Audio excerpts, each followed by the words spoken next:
Well, Mark is here now. What do those involved, the pilots, the airlines, the families, say about this theory that it could have been a mass murder? Well, some of them agree. The problem is they don't all agree, and the different authorities involved in this have got different views in respect of that. So, in terms of the captain, what is very important and significant about the captain is the FBI went in and looked at his simulator that he's got at home, and that pattern to where the plane was considered to have landed is actually a pattern that he did on his simulator by landing a plane, and that's quite significant evidence. And you look at some of the other elements of it, there's theories that it was shot down. There's theories that it crashed, it ran out of fuel and it crashed into the sea.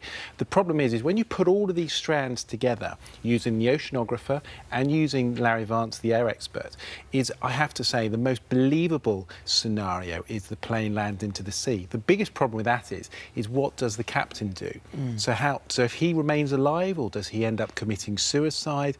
And the problem is we don't know. And I think it raises a massive... And what's the point? Why? What were you going to achieve? Rather, if you wanted to, as we saw when the plane crashed into the mountain on purpose, that that's one terrible, horrifying way to do it. Why take such a long time? An attempt to land a plane on water, which although Sully managed it on the Hudson, there have been other catastrophic moments where planes have not managed to land on water. And I think those questions are the reason we haven't got a definitive answer, because some of those remain unanswered, and it's a really difficult one. Do you think they'll ever find the wreckage? Well, I hope so. I think this is the question now. The Malaysian authorities have got to go back into search. They've now kind of acknowledged that actually they were searching in completely the wrong area. They're now doing a review of that. I mean, I think the shocking element is when you look at the cost of a plane, a 777 is about 260 million. They've currently spent around 150 million on the search. So if you put it in those terms, they haven't even spent the amount of money that it costs for a 777.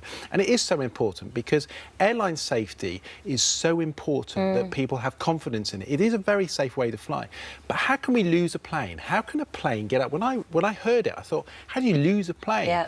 And it has improved. The aviation authorities are now saying we're going to look at the transponders, we're going to look at the signal boxes, those transmissions, and we're going to do things to improve. The problem is it still leaves those families like Gillian and other people without the answers. There are hundreds of people out there who live every day with the hope that one day they'll know. And this is a problem for anybody who loses a loved one. When you don't know what's happened, how do you move on?